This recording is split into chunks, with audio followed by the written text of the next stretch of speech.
하나님께 참회 기도 드립니다.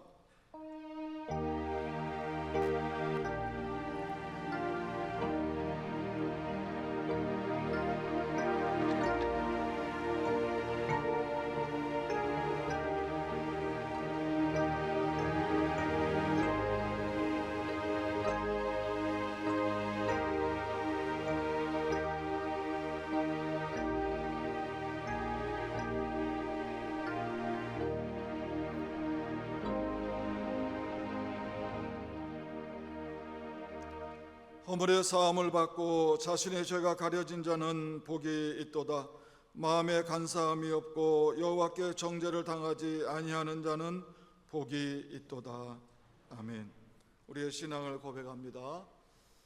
전능하사 천지를 창조하신 삼위일체 하나님을 내가 믿사오며 그의 독생자 주 예수 그리스도를 믿사오니 이는 성령으로 잉태하사 동정녀 마리아에게 나시고 아버지 하나님의 뜻으로 고난을 받으사 십자가에 못 박혀 죽으시고 장사되어 지옥에 내려가신 지 사흘 만에 죽은 자 가운데서 살아나시어 하늘에 오르사 전능하신 하나님 우편에서 일하시다가 그곳으로부터 산자와 죽은 자를 심판하러 오시리라. 성령을 모셔드리오며 성경만이 정확 무한 하나님의 말씀임을 믿으며 거룩한 교회와 성도가 서로 친교하는 것과 죄를 용서하신 것과 몸이 예수님처럼 다시 사는 것과 천국에서 영원히 사는 것을 믿사옵나이다. 아멘.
다사다난했던 2025년을 보내고 2020년 2026년 첫 주일 예배를 모든 성도들이 함께 모여 하나님께 예배드리게 하시니 감사드립니다. 하나님 홀로 영광 받아 주시옵소서. 지난 한 해를 돌이켜보면 모든 것이 하나님의 은혜였음을 고백합니다.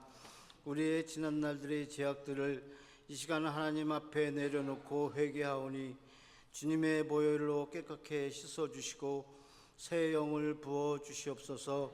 성령 충만, 말씀 충만, 믿음 충만한 예배가 되게 하옵소서. 이 시간 하나님께서 우리에게 행하실 모든 일을 기대하며 믿음으로 하나님 앞에 더 나아가기를 원합니다. 새해는 우리 제일교회가 항상 감사와 찬양이 넘쳐나는 교회로 성장시켜 주시고 믿음의 푯대를 향해 달려가는 하나님의 축복이 임하는 모든 성도들 가정되게 하소서. 담임 목사님을 위해 기도드립니다. 성령 충만, 말씀 충만을 더하여 주시고 영육간에 강건케 하시며 내조하시는 사모님과 가정에 하나님이 항상 동행하여 주셨기를 기도드립니다. 부목사님들 가정과 모든 교역자님 가정과 사역을 형통케 하여 주시옵소서. 제일학교, 아멘교회, 열방교회가 영적으로 부흥케 하시고 성령 충만한 교회로 성장시켜 주시옵소서. 한국에서 새해를 맞이하시는 원로 목사님 네 분 올 한 해도 건강으로 지켜주시고 어느 곳에 계시든지 하나님이 항상 동행해 주시고 장수의 복을 허락해 주시옵소서. 이번 주부터 시작되는 각 부서 여름수련회가 하나님 말씀으로 은혜 충만케 되게 하여 주시옵소서. 이제 하나님 말씀을 전하실 담임 목사님께 힘과 능력을 더하여 주셔서 오직 신선한 하나님의 말씀만 선포되게 하옵소서. 전하시는 말씀을 듣고 한 해를 시작하는 모든 성도들이 힘을 얻고 믿음으로 승리하게 하여 주시옵소서. 임마누엘 성가대가 하나님께 찬양으로 영광을 올려드립니다. 기쁘게 받아 주시옵소서. 모든 찬양대에게 건강의 복과 물질의 복도 주셔서 오직 하나님만 찬양하는 성가대가 되게 하여 주시옵소서. 감사드리옵고 우리를 구원하신 예수님의 이름으로 기도드립니다. 아멘.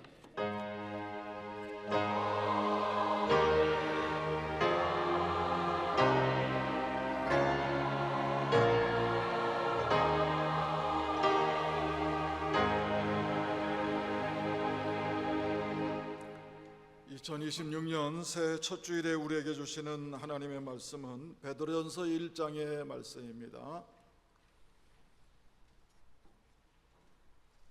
17절로 22절의 말씀 봉독합니다. 외모로 보시지 않고 각 사람의 행위대로 심판하시는 이를 너희가 아버지라 부른즉 너희가 나그네로 있을 때를 두려움으로 지내라.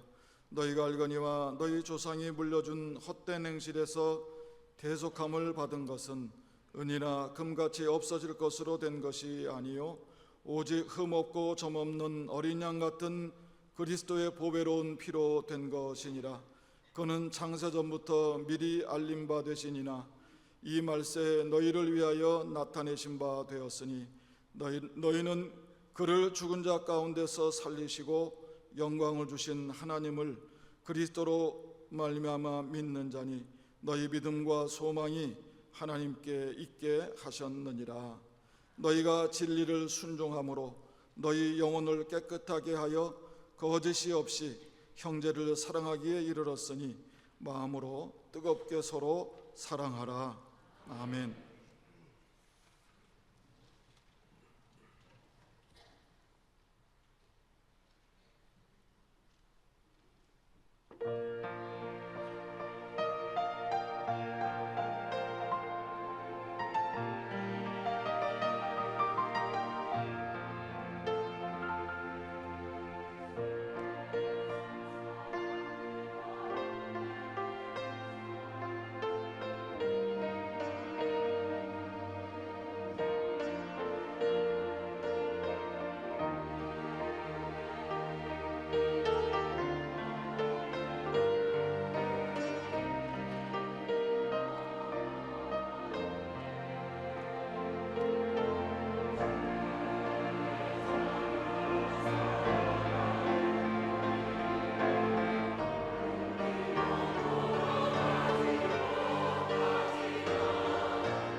아멘. 2026년 첫 주일 예배를 하나님께 드립니다. 하나님의 함께하심과 하나님의 인도하심이 그리고 하나님의 축복이 넘치는 2026년 되기를 간절히 기도합니다. 우리 서로 같이 인사할까요? 새해 복 많이 받으세요. 하나님의 은혜가 넘치기를 바랍니다. 펠리스 아뇨 누에보, 항상 건강하시고, 이렇게 보니까는 여러분들이 벌써 바카시온을 하신 것 같아요. 가실 때 꼭 우리 사무실에다가 알려주시면 저희들이 참고하겠습니다. 오늘 본문의 말씀을 보면은 계속해서 하나님의 은혜로 구원받은 자들이 어떻게 살아야 할지 하나님께서 가르쳐주고 계십니다. 사실 하나님께서 우리가 구원받은 다음에 어떻게 살아야 할지 가르쳐 주신다는 것은 은혜입니다. 하나님께 감사해야 돼요. 그렇지 않으면 우리가 구원을 받고도 방황하는 삶을 살 수밖에 없습니다. 삶의 목적이 없이 방황한다면 그거보다 안타까운 일이 어디에 있겠습니까? 하루하루를 왜 살아야 할지, 그리고 아침에 왜 일어나야 할지, 또 우리가 어떻게 살아야 할지 그 방법을 모른다면, 또 방향을 모른다면 그것보다 더 안타깝고 답답한 일은 없을 것입니다. 우리는 가끔 이런 생각을 합니다. 그리고 이렇게 질문을 하죠. 하나님께서는 왜 그토록 우리에게 원하시는 것이 많으실까? 성경을 보면요, 하나님의 명령들이 참 많잖아요.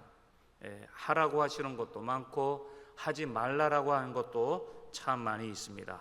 그런데 가만히 보면은 그것은 우리가 다 잘 되기 위해서, 그리고 진정으로 온전한 하나님의 자녀로 살게 하기 위해서 그런 명령들을 우리에게 주신다라는 것입니다. 제가 LA에 있었을 때 어느 모 교회에 이제 풀타임 전도사로 부임한 그때를 제가 잠깐 말씀드릴 텐데요. 그때 그 교회 담임 목사님이 히스패닉 사역에 대한 그 비전이 있다고 하시면서 저랑 같이 사역을 했으면 좋겠다. 그래서 제가 있던 교회에서 그만두고 사임을 하고 그 교회에 부임하게 되었습니다. 그런데 부임한 지 1개월, 2개월, 3개월이 지났는데도 아무런 구체적인 가이드라인이 없었습니다. 무엇을 원하시는지, 그리고 어떤 히스패닉 사역을 원하시는지, 그리고 어떤 목표를 가지고 그 사역을 해야 할지, 또 어떻게 이끌어야 할지 아무런 말씀이 없었습니다. 제가 여쭈어보면 일단 교회 사무실에 오라는 것이었어요. 근데 문제는 제가 교회에 출근해서 할 일이 없었습니다. 저에게 맡겨진 사역이 없었기 때문에. 그래서 3개월 동안 교회에 출근해서 특별히 하는 일 없이 교회에 있다가 집으로 가곤 했습니다. 답답하더라고요. 그러면서 내가 지금 뭘 하고 있는 것인가? 내가 이렇게 있어도 되는 것인가? 그러면서 무능력해지더라고요. 그러다가 이제 4개월째 되어서 저보고 그냥 사임했으면 좋겠다, 그런 말씀을 하시는 거예요. 그래서 사임을 했죠. 그래서 그 교회에 4개월 그렇게 있다가 그냥 나온 적이 있었습니다. 그런데 반대로 뉴욕에 이제 교회에 갔는데 부임한 날 풀타임 사역자가 해야 할 일이라는 그런 타이틀 밑에 종이 2장이 제가 있어야 할 그 책상에 놓여져 있었습니다. 읽어보니까 제가 해야 할 일들이 다 기록이 되어 있었는데요. 아직도 기억납니다. 35가지의 일들이 적혀져 있더라고요. 아주 구체적으로 출퇴근 시간은 언제고, 또 예배 시간 전에 뭘 준비해야 되며, 끝난 다음에 또 뭘 해야 되며, 또 뭘 점검해야 하며, 그리고 성도님들한테는 어떻게 어떤 자세로 인사를 해야 되며, 사역 보고서는 어떻게 쓸 것이며, 신방할 때는 어떻게 할 것이며, 어떻게 보고할 것이며 등등의 35가지가 다 적혀져 있었습니다. 하나하나 읽어가면서 속으로 이런 생각을 했어요. 너무한 것 아닌가. 해야 할 일들, 또 지켜야 할 일들이 이렇게 많은가 이런 생각을 했습니다. 그러면서 속으로 불평이 조금씩 나오기 시작하더라고요. 내가 잘못 온 것은 아닌가. 이건 정말 풀타임이구나. 그런데 옛날에 LA에 있었던 그 교회에서 있었던 일을 생각하니까 감사하더라고요. 왜 그렇습니까? 내가 뭘 해야 하는지 알기 때문에. 해야 할 일들이 구체적으로 다 기록되어 있으니까 이것만 하면 내 사명을 다하는 것이구나. 그리고 하나님께 그리고 담임 목사님에게 인정받을 수도 있고, 그리고 내 자신이 나에게 맡겨주신 일을 잘하고 있는지 잘못하고 있는지 분명하게 알 수 있었기 때문에 그렇죠. 성도 여러분, 구원받은 다음에 우리가 해야 할 일들이 있다는 것을 하나님의 은혜로 생각해야 됩니다. 그리고 감사하는 마음으로 하나님이 원하시는 그 일들을 감당해야 한다는 거죠. 해야 할 일들이 많다고 불평할 것이 아니라 하나님께 인정받고 축복받는 길이라고 생각을 해야 한다는 것입니다.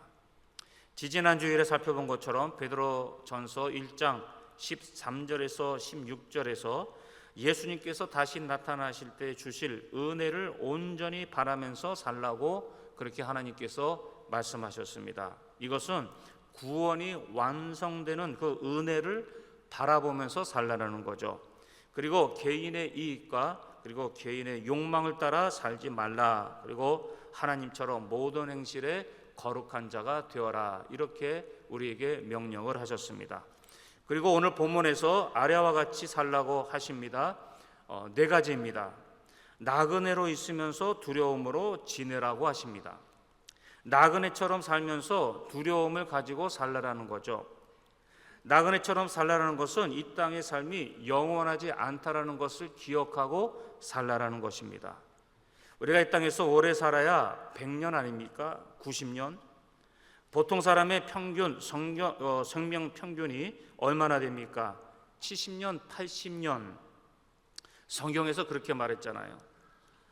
저는 LA에서 공부할 때 학교 근처에 있었던 묘지에 자주 가곤 했습니다. 힘들고 어려울 때 가끔 그곳에 가서 이제 시간을 보낼 때가 있었는데요. 저는 그곳에 가면은 참 많은 은혜를 받았습니다. 교회 가서 은혜를 받아야 되는데 묘지에 가서 무슨 은혜냐면요, 다 지나간다. 어려움이 있어도 다 지나간다. 또 이 땅의 삶이 다가 아니다. 그래서 참을 수 있다. 그리고 나의 고향은 천국이다.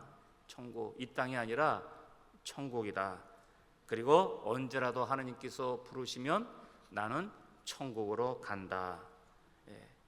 그런 생각을 하니까 모든 것을 다 참을 수 있겠더라고요. 그리고 이렇게 보니까 이 세상을 떠난 자들의 평균 나이를 보니까 그때 제가 평균을 냈는데 50살밖에 되지 않더라고요. 그만큼 우리의 삶이 이 땅에 짧다라는 거죠. 그리고 우리 모두가 다 떠난다는 것입니다. 제가 확실한 예언 하나 하겠습니다. 앞으로 100년 후에는 이 자리에 계신 분들 중에 단 한 명도 이 땅에 없을 것입니다. 맞는 예언이죠. 그래서 우리가 이 땅의 것들을 목표 삼아서 살면 안 된다라는 거예요. 세상 즐거움에 목적을 두고 살면 안 된다는 것입니다. 대신 천국의 목적을 두고 살아야 한다는 거죠. 세상 즐거움 다 버리고 또 세상 자랑 다 버리고 예수님만 귀하게 여기면서 살아야 됩니다. 예수님을 통해서 우리가 영생을 받기 때문에 그렇죠. 우리가 성도이기 때문에 그런 것도 있지만 우리의 인생이 나그네 인생이기 때문에 그렇습니다.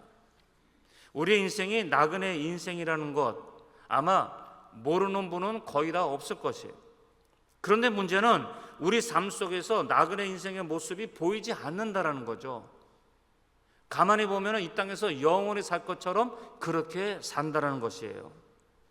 우리가 알기만 하면 뭐합니까? 아는 것을 행동으로 보여주지 못하면. 어느 학생이 있었습니다. 학교에서 시험지를 받고 문제들이 너무 쉬워서 그 답칸에다가 이렇게 썼다고 합니다. 답을 압니다.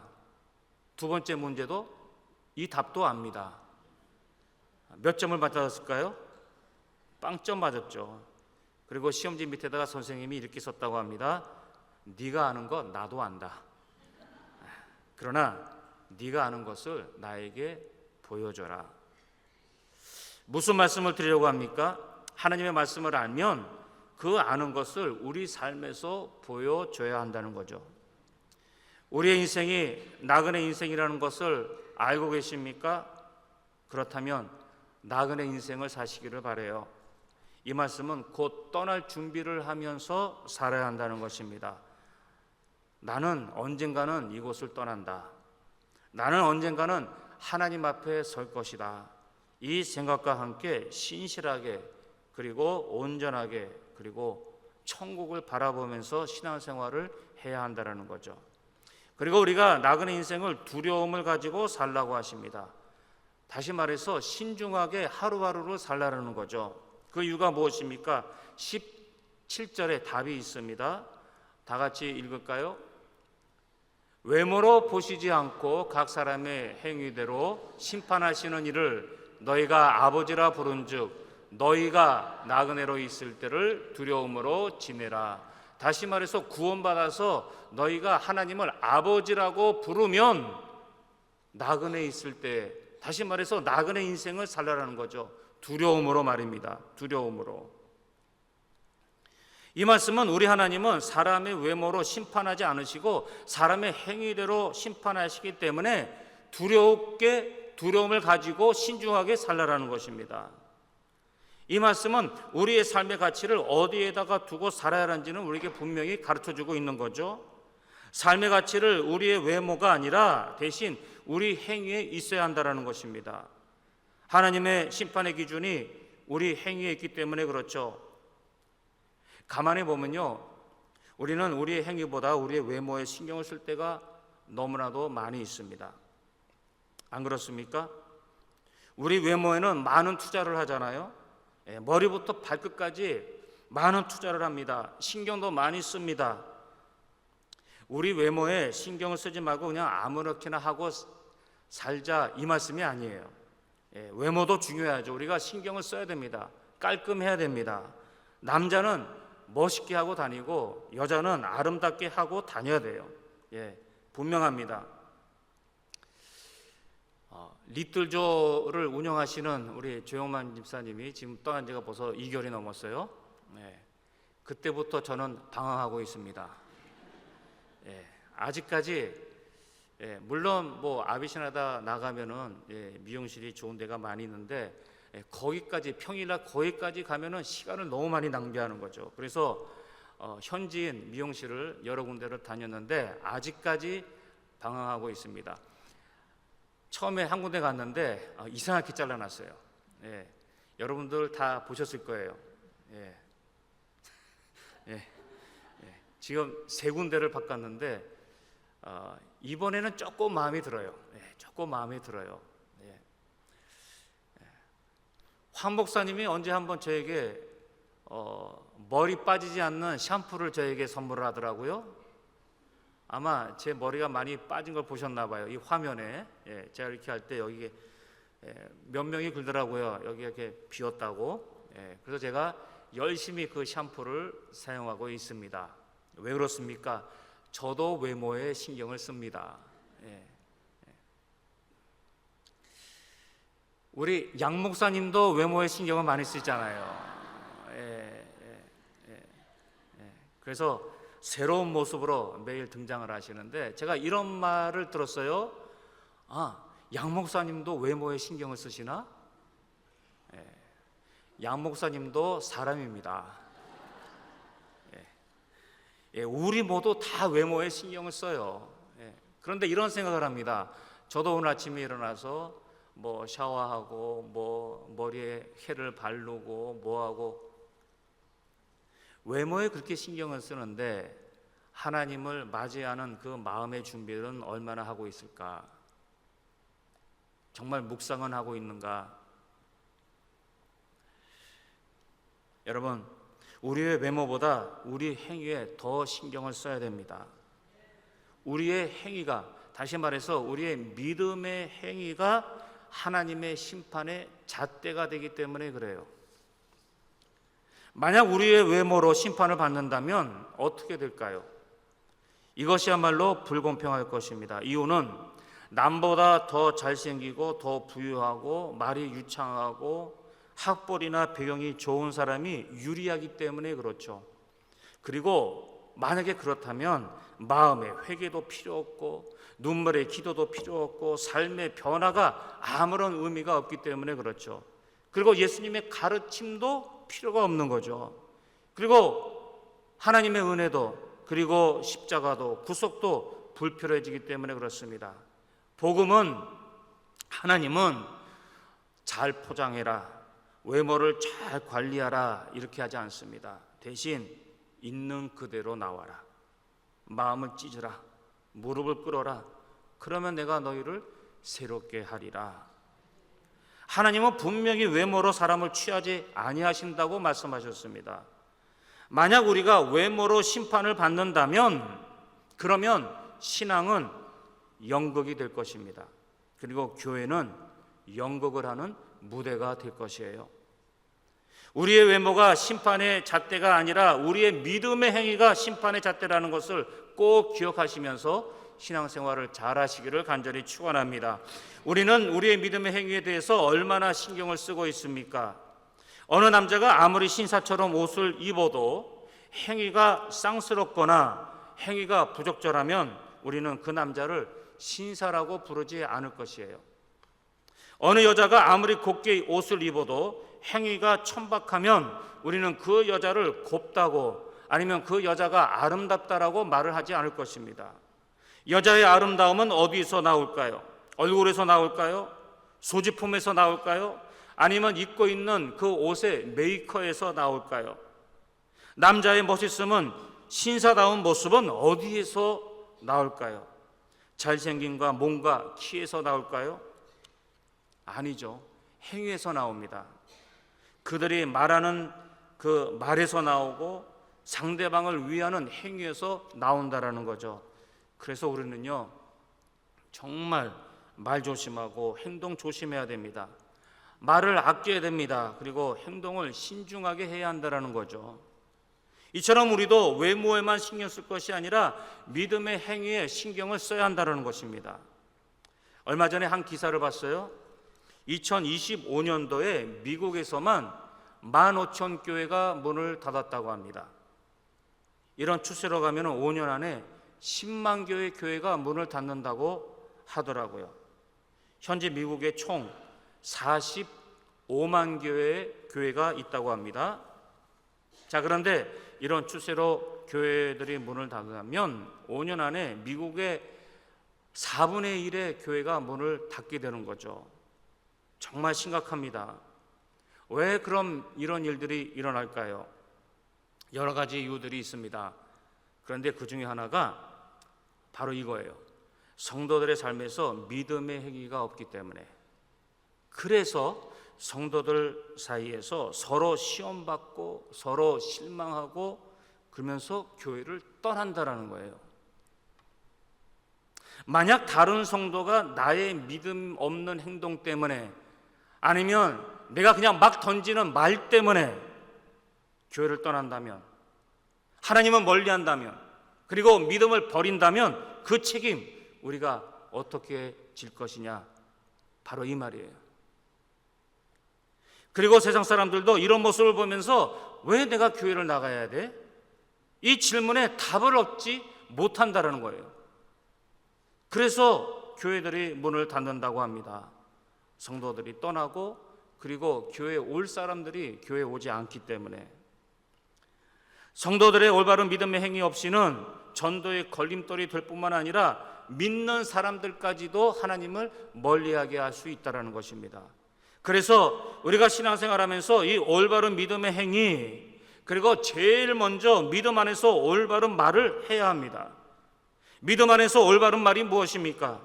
믿음의 말이에요. 긍정적인 말입니다. 안 될 것 같아도 할 수 있을 것 같아, 우리 한번 해보자, 할 수 있어, 소망의 말입니다. 그리고 남을 위하는 말이에요. 남을 위로하는 말입니다. 그러니까 이 부정적인 말, 세상적인 말, 세상에서 쓰는 말은 교회에서 안 하는 게 좋아요. 그리고 남을 깎아내리는 말, 남을 시험 들게 하는 말, 비꼬는 말, 이런 말들은요, 믿음의 말이 될 수가 없죠. 우리가 하나님의 은혜만 강조하다 보면은 믿음의 행위를 뒷전에 둘 때가 많이 있습니다. 별로 신경을 쓰지 않는다라는 거예요. 그러나 이것은 잘못된 거예요. 하나님의 은혜를 받았다면 은혜를 받은 만큼 믿음의 행위를 보여줘야 합니다. 믿음의 행위가 없으면 그 사람이 믿음이 있는지 없는지 우리가 어떻게 합니까? 하나님을 사랑하는 만큼 하나님을 존중하며 하나님 앞에서 조심스럽게 그리고 심각하게 행동해야 한다는 거죠. 행동은 아무렇게나 하고, 행동은 그냥 생각 없이 내 기분대로 해놓고 나중에 하나님의 은혜로 포장하면 안 된다는 거예요. 하나님의 은혜 뒤에 숨으면 안 된다는 것입니다. 하나님의 은혜를 내세우려고 우리가 죄를 짓수 없잖아요. 로마서 6장 15절의 말씀처럼 은혜 아래 있다고 죄를 지을 수 없다. 이렇게 분명히 하나님께서 말씀하셨습니다. 혹시 하나님은 우리가 너무 편하게만 생각하고 있는 것은 아닌가요? 나의 아버지이시니까, 나를 사랑하시는 아버지시니까, 회개하면 무조건 다 용서해 주시니까. 여러분, 하나님이 나의 아버지이시기 때문에 더 존중하고 더 신중하게 모셔야 할 줄로 믿습니다. 두 번째로, 구원받았다면 어떻게 살라고 하십니까? 우리가 어떤 값으로 구원을 받았는지 알고 살라고 하십니다. 사람은 값을 치르는 않는 것에는 쉽게 소홀히 여길 때가 많이 있죠. 공짜로 받는 것은 쉽게 잊고 쉽게 버립니다. 소중하게 여기지 않아요. 그러나 큰 값을 치르고 얻는 것은 다릅니다. 소중하게 여깁니다. 그래서 우리가 받은 구원을 너무 쉽게 생각하면 우리의 삶은 절대로 변화받지 못합니다. 우리의 삶에 변화가 없다라는 거예요. 그러나 우리가 받은 구원이 얼마나 큰 대가로 주어졌는지를 알게 되면 우리의 삶의 태도와 방향은 반드시 달라집니다. 오늘 본문에서 사도 베드로는 너희가 어떤 값으로 구원받았는지 알라, 그렇게 분명히 말하고 있어요. 이 말씀이 18절 19절에서 기록되어 있는데요, 너희가 알거니와 너희 조상이 물려준 헛된 행실에서 대속함을 받은 것은 은이나 금같이 없어질 것으로 된 것이 아니요 오직 흠없고 점없는 어린 양 같은 그리스도의 보배로운 피로 된 것이니라. 우리의 구원이 은이나 금이 아닌 예수님의 피값으로 이루어졌다. 그것을 지금 말씀하고 있는 거죠. 예수님의 생명으로 이루어졌다.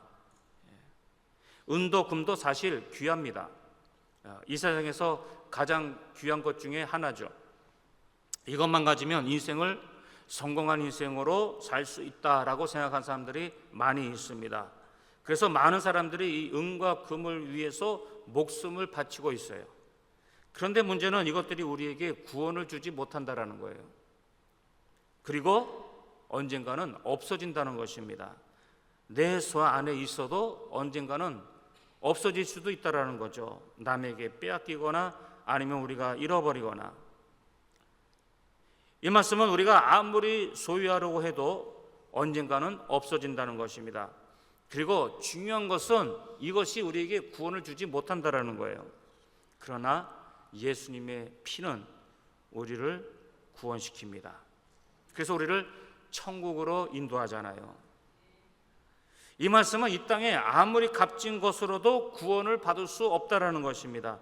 대신 하늘의 보좌를 버리시고 이 땅에 오셔서 십자가에서 돌아가심으로 십자가에서 흘린 그 예수님의 피로 우리가 구원받는다라는 거죠. 예수님께서 당신의 생명을 버리심으로 우리가 새 생명을 얻는다는 것입니다. 생명보다 더 중요한 것이 어디 있겠습니까? 생명을 얻는 것보다 더 소중한 것이 어디 있습니까? 그런데 우리 예수님은 당신의 그 귀한 생명을 버리시고 우리에게 생명을 주셨습니다. 자, 그렇다면 우리는 어떤 반응을 보여야 됩니까? 어떤 마음의 자세로 살아야 됩니까? 평생 그 은혜에 보답하는 마음으로 살아야 됩니다. 평생 감사하는 마음으로, 그리고 예수님을 존경하는 마음으로, 존중하는 마음으로, 그리고 예수님께 집중하는 마음으로 그렇게 살아야 한다는 거죠. 혹시 우리가 예수님의 핏값을 소중하게 여기지 않고 있는 것은 아닙니까? 혹시 우리가 예수님의 은혜를 너무 당연하게 여기고 있지는 않습니까? 그래서 감동이 없고, 그래서 감사가 없고, 그리고 구원받은 자답게 살지 못하고 있는 것은 아닌가요? 예수님의 은혜를 너무 당연한 것처럼 여기고 살면 이런 일들이 일어납니다. 감사가 사라집니다. 감격이 식어요. 그러면서 불평만 나온다는 거죠. 불평이 있는 신앙이 어찌 올바른 신앙이라고 우리가 말할 수 있겠습니까? 하나님께 불평하는 자가 어찌 하나님을 진정으로 사랑한다고 말할 수 있겠냐, 이 말씀이죠. 불평은요, 구원받는 자가 하는 것이 아닙니다. 불신자들이 하는 거예요. 우리는 신자입니까? 아니면 불신자입니까? 우리의 전칙성을 똑바로 알고 우리는 신앙생활을 해야 됩니다. 그리고 감사가 없는 신앙은 살아있는 신앙이 아니라는 거죠. 죽은 신앙입니다. 죽은 신앙은 습관적인 종교 행위로 끝나는 거예요. 그런 행위에는 하나님의 기적이 없죠. 하나님의 인도하심이 없습니다. 있을 수가 없죠.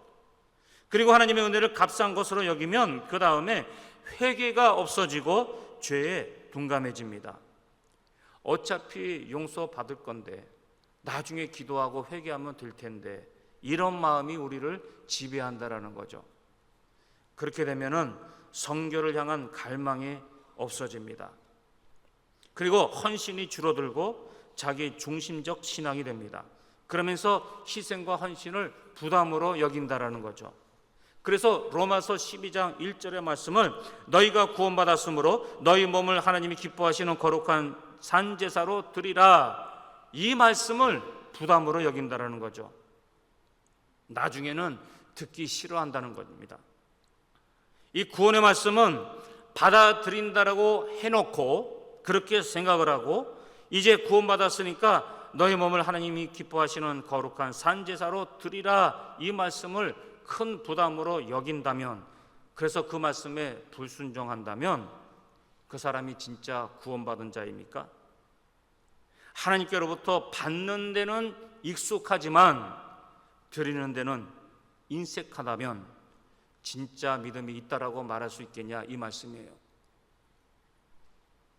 우리가 정말로 신중하게 생각하면서 신앙생활을 해야 됩니다.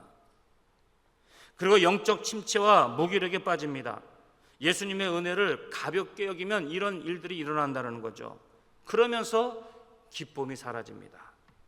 능력도 점점 메말라갑니다. 그러면서 힘없는 신앙생활을 하게 된다는 거죠. 성도 여러분, 예수님의 은혜는요, 결코 당연하지 않습니다. 당연한 것이 아니에요. 우리가 하나님께로부터 사랑받는 것 당연한 것이 아닙니다. 하나님의 선물이죠. 하나님의 은혜입니다.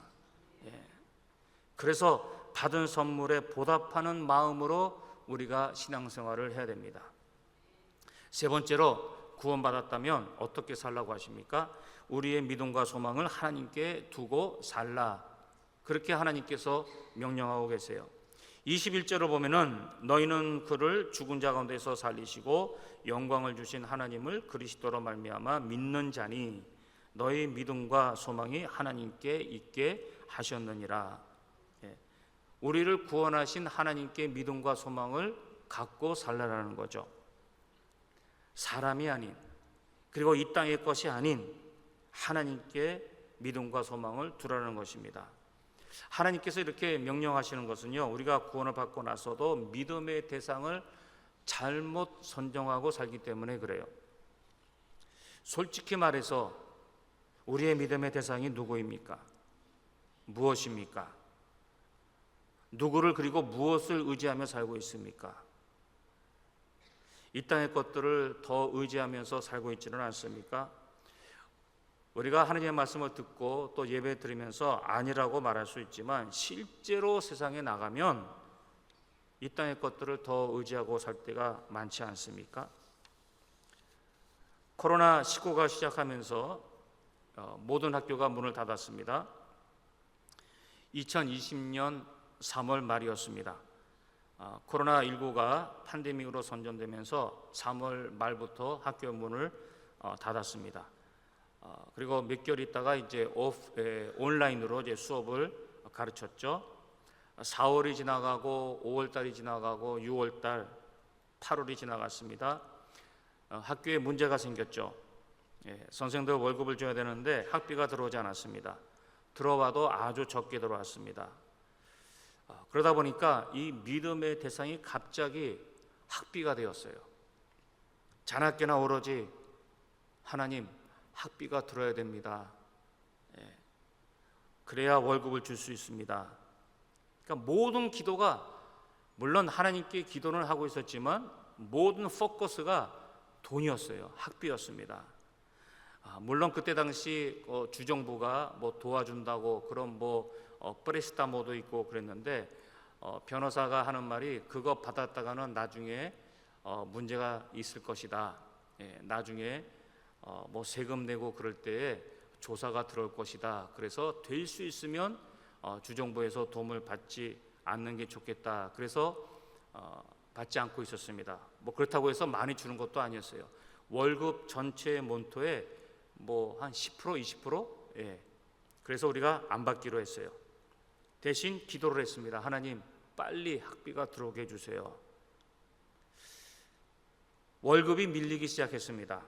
잘 들어오지 않았어요. 그때 정신을 차렸죠. 그 전에 이러다가 학교 문을 닫을 수도 있겠다, 그런 생각이 드니까 더 집중해서 학비를 달라고 기도를 했습니다.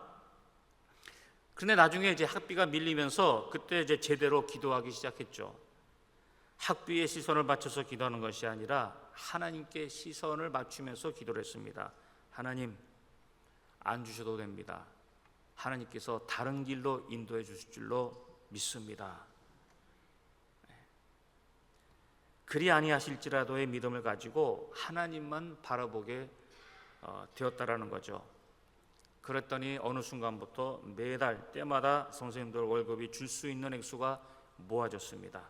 물론 세금 낼 돈이 없어서 세금도 못 내고, 그 다음에 누에베 트렌타 유노, 그것도 못 내서 밀린 적이 많이 있었지만, 그러나 결국에는 그거를 다 내고, 그 다음에 코로나 때여도 흑자가 나는 그런 학교가 되었습니다. 성도 여러분, 이론으로 신앙생활하지 마시고요, 실천으로 해야 됩니다. 이론으로만 믿음의 대상을 하나님으로 선정해 놓고 그 다음에 하나님을 이용하는 것처럼 그렇게 신앙생활하지 마시고요, 오로지 하나님께, 그러니까 모든 믿음, 모든 소망을 그냥 하나님께 두고 하나님만 믿습니다. 해결해 주세요.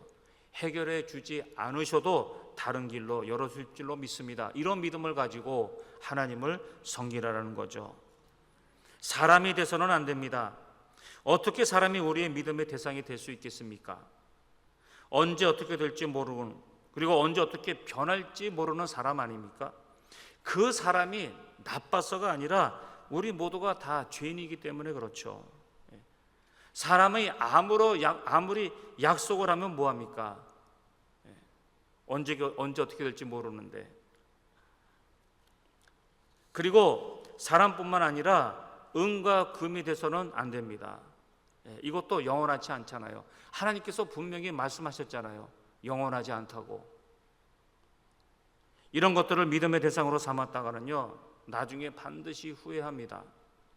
보세요. 다윗을 버리고 압살롬을 따른 이스라엘 백성들이 어떻게 되었습니까? 그들은 압살롬의 정치 능력, 그리고 그의 외모, 그리고 말솜씨, 그리고 그의 카리스마를 보고 그를 따랐습니다. 다윗을 버리고 그의 아들 압살롬을 따랐다라는 거죠. 사람 눈에는 압살롬만 따르면 새로운 나라, 더 강한 나라, 그리고 다윗이 다스렸던 나라보다 훨씬 더 좋은 나라에서 살 수 있다라고 생각을 했습니다. 영광을 누리면서 살 수 있다라고 생각한 거죠. 그런데 이 사람 압살롬이 의지하고 그를 따른 결과가 어떻게 되었습니까? 압살롬의 비참한 죽음과 함께 그들의 소망도 다 사라져 버렸다라는 거죠. 한순간에 다 없어졌어요. 그리고 큰 상처를 입었습니다. 그리고 사람을 따른 대가를 치르게 되었습니다. 사람을 의지하는 결과가 이렇다라는 거예요. 우리는 가끔 이렇게 고백할 때가 있죠. 그 사람을 믿었는데, 나 그 장로님을 믿었는데, 나 그 목사님을 믿었는데. 여러분, 사람을 신뢰할 수는 있지만 의지의 대상이 돼서는 안 됩니다. 사람이 믿음의 대상이 되면 반드시 시험 든다라는 거죠. 대신 하나님을 믿고 사람을 참고하면 실족하지도 않고 신앙이 흔들리지 않습니다. 그리고 우리의 소망의 대상을 하나님으로 삼으라고 하나님께서 말씀하시죠. 하나님만이 우리의 미래를 책임질 수 있기 때문에 그래요. 사람은 오늘까지만 책임질 수 있습니다. 아무리 약속해도 내일 모레 미래를 책임질 수 없어요. 그러나 하나님은 시각과 끝을 아시고 우리의 모든 것을 다 알고 계시기 때문에 우리를 끝까지 책임지실 수 있습니다. 아니, 이미 책임져 주셨잖아요. 십자가의 은혜로 우리를 책임져 주셨잖아요. 그리고 하나님께 소망을 두면요, 삶의 방향이 흔들리지 않습니다. 우리가 열심히 신앙생활을 해도요, 우리의 상황은 여전히 어려울 수 있습니다. 바뀌지 않을 수가 있어요. 또 어떤 때는 더 안 좋을 수도 있습니다. 그러나 우리의 소망이 오직 하나님께 있을 때 우리의 생활이 흔들려도 우리는 무너지지 않습니다. 우리가 울 수 있어도 포기하지 않을 수 있고요. 그리고 우리의 기도가 응답되지 않아도 절망하지 않을 수가 있습니다. 그리고 하나님께 둔 소망은 영혼까지 이어지기 때문에 그래요. 세상의 소망은 죽음으로 다 끝나잖아요. 죽으면 소망도 다 없어지잖아요. 그래서 그런 소망은 죽은 소망이에요. 근데 하나님께서 우리에게 구원 주시고 우리에게 주신 것이 무엇이냐? 산소망입니다. 이 산소망은 이 땅의 실패로 끝나지 아니하고 질병으로 무너지지 않고 그리고 죽음으로도 사라지지 않습니다. 소망의 대상을 사람에게 두면 실망으로 끝날 수 있고 환경에다가 두면 불안으로 바뀔 수 있습니다. 그러나 하나님께 두면 모든 것이 흔들려도 우리의 믿음은 흔들리지 않습니다. 마지막으로 구원을 받았다면 어떻게 살라고 하십니까? 마음으로 뜨겁게 서로 사랑하며 살라, 이렇게 말씀하셨어요. 예수님의 죽음은 우연이 아니었죠. 하나님이 우리에게 주시는 구원, 이것도 우연이 아닙니다. 우리를 선택하시고 그리고 구원하시고 우리에게 새로운 목적을 주셨어요.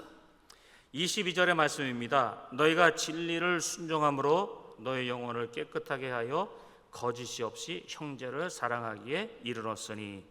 그리고 뭐라고 하십니까? 마음으로 뜨겁게 서로 사랑하라. 여기서 이 뜨겁게라는 이 원어를 보면요, 마음속 깊이 있는 것으로, 간절한 마음으로 사랑하라, 이 말씀입니다. 이 나라 성경 레이나 발레라를 보면요, 이 단어가 엔트라니아 블레멘테 이렇게 나와 있습니다. 이 말이 어디서 나오냐면 우리가 즐겨 먹는 엔트라냐, 아니에요? 아사도가 아니라 엔트라냐. 엔트라냐 다 아시죠? 맛있잖아요, 엔트라냐. 이 엔트라냐, 이 낱말에서 나온 거예요. 이 뜨겁게라는 말이. 이 엔트라냐, 이 고기 부분이 어디에 있냐면요, 갈비하고 복부 사이에 있는 고기입니다. 다시 말해서 쉽게 끄집어낼 수 있는 고기가 아니에요. 깊게 있기 때문에. 다시 말해서 우리가 사랑하되 간절한 마음으로, 깊은 마음에서 그 마음을 끌어올려서 사랑하라, 이 말씀입니다. 그러니까는 여러분, 엔트라냐를 드실 때마다 하나님께서 뜨겁게 간절한 마음으로 이렇게 우리 성도끼리 서로 사랑하라, 그 메시지를 기억하시기를 바랍니다.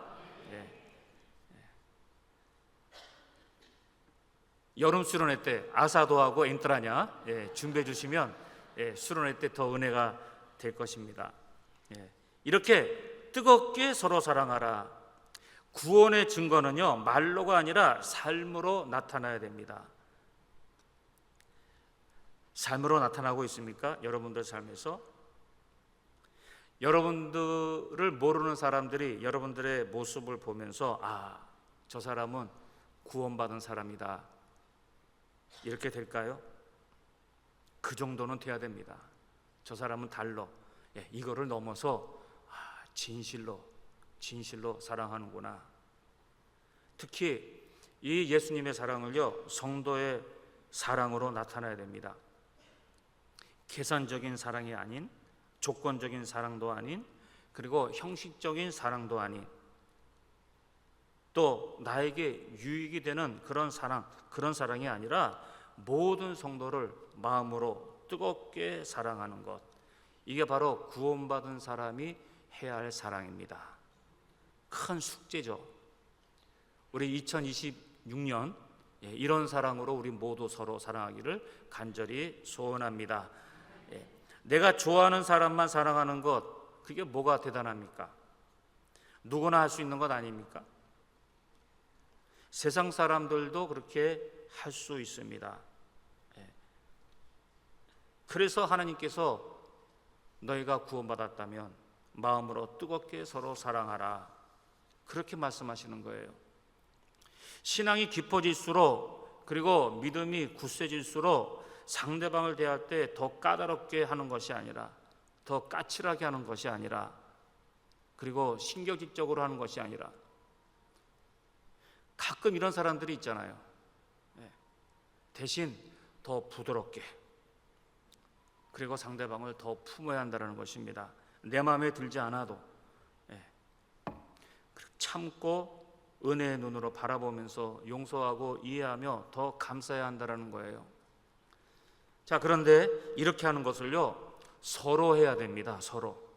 이유는 받기만 하고 안 하는 사람들이 있기 때문에 그래요. 그리고 또 이것을 이용하는 사람들이 있기 때문에 그래요. 가끔 이런 사람들이 있잖아요. 하나님께서 마음으로 뜨겁게 서로 사랑하라고 했는데 왜 나를 사랑하지 않는가? 먼저 사랑하면 되잖아요. 왜 기다립니까? 그리고 서로 해야 오래 갈 수 있는 거예요. 서로 하지 않고 한쪽만 하게 되면 오래 가지 못합니다. 사람이기 때문에 지친다라는 거죠. 그리고 서로 하는 것이 마땅합니다. 받기만 하면 안 되잖아요.